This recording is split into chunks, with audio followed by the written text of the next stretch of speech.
আলুর দমে তো অনেক রেসিপি আপনারা ট্রাই করেছেন, একবার এই রেসিপিটা কি ট্রাই করেছেন দেখুন তো। যদি না করে থাকেন তাহলে আজকেই ঝটপট ট্রাই করুন। আর মটরশুঁটি থাকতে থাকতে কিন্তু এই রেসিপিটা একবার অবশ্যই বানিয়ে ফেলুন।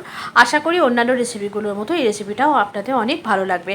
নমস্কার, আমি অন্তরা, আপনাদের চ্যানেল অন্তরা কুকিং চ্যানেলে আপনাদের সবাইকে জানাই অনেক অনেক স্বাগত। বড়দের প্রণাম আর ছোটোদের ভালোবাসা জানিয়ে আজকের রেসিপিটা স্টার্ট করছি। ভীষণ ইউনিক একটা রেসিপি হতে চলেছে এবং আশা করি আপনাদের ভীষণ ভালো লাগবে। নিরামিষ দিনগুলোতে তো একদম জমে যাবে, রুটি পরোটা, পোলাও বা রাইসের সাথে একদম ভালো লাগবে। তাহলে চলুন আজকের রেসিপিটা স্টার্ট করি। প্রথমেই একটা ফ্রাই প্যান নিয়ে নিয়েছি, ফ্রাই প্যানের মধ্যে সামান্য তেল দিয়েছি, দেওয়ার পর এর মধ্যে দিয়ে দিয়েছি 1 কাপ মতো কড়াইশুঁটি। কড়াইশুঁটিগুলো কিন্তু আগে ভেজে নিতে হবে, কড়াইশুঁটিগুলো কিন্তু পরে ভাজলে হবে না। তার কারণটাও আমি বলছি, আগে ভেজে নিতে হবে এই জন্যই, পরে ভাজার সময় বড্ড তলায় লেগে যাবে, মানে কড়ার গায়ে লেগে যাবে।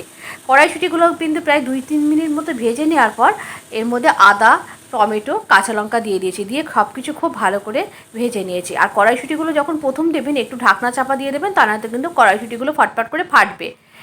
এবারে এটাকে ভাজা হয়ে গেছে, ঠান্ডা করে নেবো। এদিকে একটা মশলার পেস্ট বানিয়ে নেবো। তার জন্য আমি এখানে একটা মিক্সি জার নিয়ে নিয়েছি, তার মধ্যে বেশ কিছুটা পরিমাণ টক দই নিয়ে নিয়েছি, 1 চামচ মতো চারমগজ, আর নিয়েছি 2 চামচ কসুরি মেথি, দিয়ে খুব ভালো করে একটা পেস্ট বানিয়ে নিয়েছি। আর একটা পেস্ট বানিয়েছি যেটা হচ্ছে মটরশুঁটির পেস্টটা। ভালো করে পেস্টগুলো তৈরি করে নেওয়ার পর রান্নায় চলে গেছি।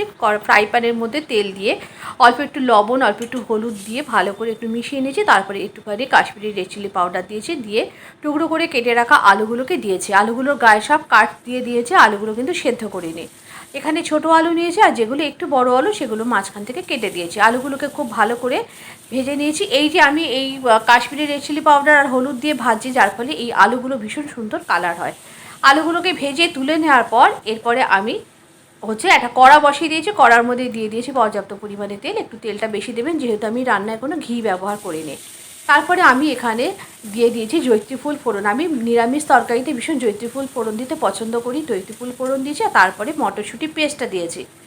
পেস্টটা বেশ ভালো করে ভেজে দেওয়ার পর দিয়ে দিয়েছে বেশ কিছুটা পরিমাণ হিংয়ের ফ্লেভারটা ভীষণ ভালো লাগে। আর হিংটা না ডাইরেক্ট তেলে দেবেন না, এভাবে মশলায় দেবেন, তাহলে হিংয়ের ফ্লেভারটা পুরোপুরি থেকে যায়।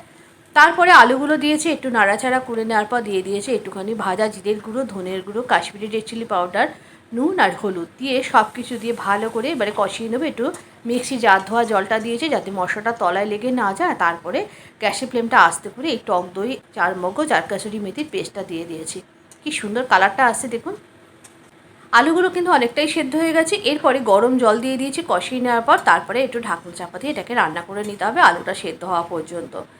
আর তারপরে আলুগুলো যখন সেদ্ধ হয়ে যাবে এর মধ্যে আমি দিয়ে দিয়েছি স্বাদ অনুযায়ী অল্প একটু চিনি, কেননা নিরামিষ রেসিপি অবশ্যই একটু চিনি দেবেন, খেতে ভালো লাগবে। আর দিয়ে দিয়েছি কয়েকটা চেরা কাঁচা লঙ্কা, আর দিয়েছি অল্প একটুখানি গরম মশলার গুঁড়ো। ব্যাস, রান্নাটা একেবারেই রেডি। আপনারা চাইলে একটু ঘি দিতে পারেন, ধনেপাতাও দিতে পারেন, কিন্তু না, এখন আর ধনেপাতা খেতে ভালো লাগছে না। ধনেপাতা যেন একদম একঘেয়ে হয়ে গেছে। গ্রেভিটা বেশ ঘন হয়ে এসছে, রান্নাটা একদম রেডি হয়ে গেছে, গরম গরম একেবারে পরিবেশন করে নিয়েছে। গরম ভাত, রুটি, পরোটা যে কোনো কিছুর সাথে অবশ্যই পরিবেশন করুন। নিরামিষ দিনগুলোতে একদম একটা পারফেক্ট রেসিপি হতে চলেছে। আর অবশ্যই ট্রাই করবেন। কেমন হয়েছে অবশ্যই কমেন্ট বক্সে জানাতে ভুলবেন না। নিত্য নতুন রান্নার আপডেট পেতে অবশ্যই অন্তরা পেজের সাথে যুক্ত থাকুন। আবারও দেখা হবে পরবর্তী ভিডিওতে।